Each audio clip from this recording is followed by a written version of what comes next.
What's up, everybody? I'm ZWade, the ZWade, and ZWade Photo. And in this episode of Cheap Ass Glass, we are continuing from the last one. I had a box of 3 lenses show up from KEH. And I'm not sponsored by KEH, but I do love KEH. Their lenses, when they arrive, are pretty close to where I would go out and shoot with as far as cleanliness goes. They do a great job of cleaning, and their grading system is extremely consistent.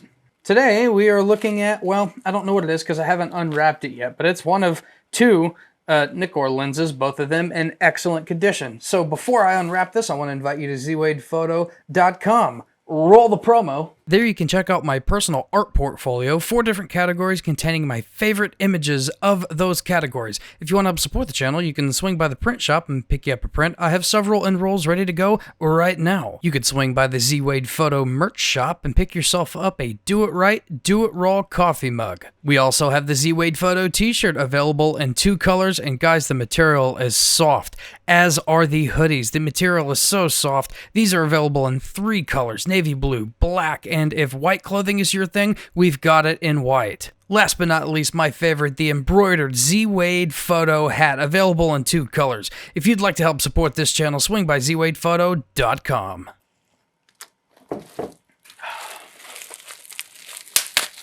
Let's see what we got here. As I said, this is a Nikon Nikkor lens, and it is excellent grade.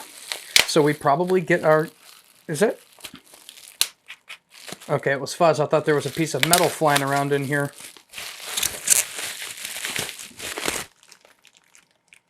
Ooh, fun times.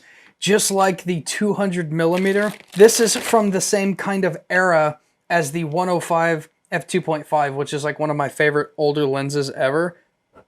And this is the 135 f3.5.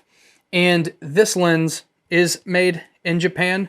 It's got the retractable lens hood, which seems a little stiff, but that's okay. It is just cosmetically new. This looks pretty much new, which is awesome. The aperture ring is nice and tight. The focus ring is way too tight.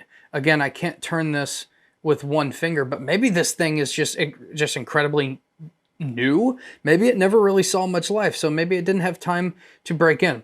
So as I said, this lens is this is AI manual focus is what it is. So it's AI, no CPU contacts. You're gonna have to look at what your aperture is set at.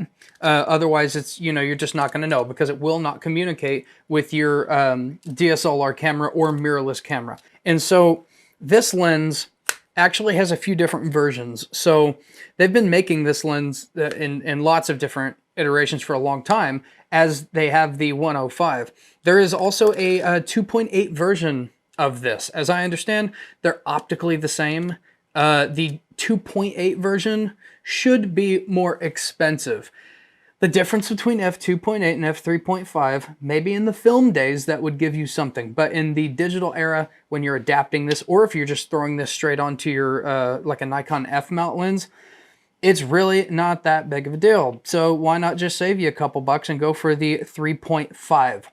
I haven't looked that much into it, but I do know that some people like the contrast out of the 3.5 better than the 2.8, but they tend to think that the 2.8 is just a little bit better on every other account. For me, it doesn't matter. I edit so heavily to make things look like the way I want them to look, better, in my opinion, than the world looks. And so I don't really care about that. I'll just add a little contrast and you can do the same. So this has 3.5. A little bit of maybe a sloppy stop between there. 5, 6, 8, 11, 16, 22, and 32. It does have the super cool retractable lens hood. Let's see how tall this thing gets. Again, this is just an absolutely insane throw. 2, 3, about 3 and a click. So if you were focusing with this, that's 1, 2, 3, 4, and a little click. So absolutely huge throw. if you haven't seen any of the other cheap-ass glass videos, I mentioned in the 200mm f4 lens cheap-ass glass video that if this thing is anything like the 105 2.5, it will kick your ass manual focusing because the throw is huge. And the 105 2.5 that I had was nice and wore in, and so it was kind of maybe a little too buttery on the focus. This, it's going to go one of two ways. It's either going to kick your ass even more because of how stiff it is, or it's still going to kick your ass because of the throw, but maybe be a little bit easier considering it's very deliberate. You know, it's definitely not going to go anywhere. But I imagine for doing portraits, this will be pretty tough because your model is going to move a little bit. And when you're dealing with that kind of fine focus, it kind of sucks to have this very, very stiff, but it is very, very stiff.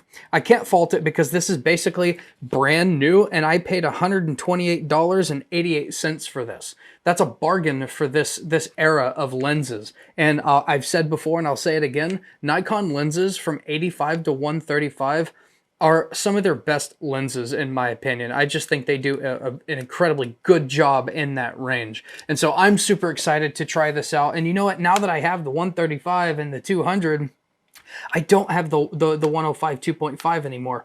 If this kicks ass, I may end up just getting that lens again because this is just such a good era of Nikon glass. And if you don't mind manual focusing and you don't mind looking down, oh my God, I have to pull my camera up to see what my aperture is at. If you don't mind doing that, then you know, these are just as good as some of the more expensive things that came out recently for f-mount, if not maybe even better. Although I won't say that they're better than Z-glass, because Z-glass is just a different beast. It's optical perfection with a little bit less character. This is not optical perfection, but tons of character. Again, I badly wish that this would have come with lens caps because I have a good feeling that this lens is going to kick ass. It should kick ass. I've shot one of these before, a long time ago. I just, you know, grabbed it. Somebody let me borrow it. But I've never actually owned this lens, but I know this lens is good. And so I wish I had the lens caps. I'm going to have to go to my local mom and pop camera shop and just get some generic lens caps for some of these cheap-ass glass lenses. That's a wrap of this episode of ZWade Photo and another installment of cheap-ass glass. Have you ever shot the Nikon 135 f3.5 or the 2.8? Let me know in the comments below what you thought about it. Did you love it or did you hate it? I want to know. Let's have a conversation. I'm ZWade, the ZWade, and ZWade Photo, and I will catch you in the next one.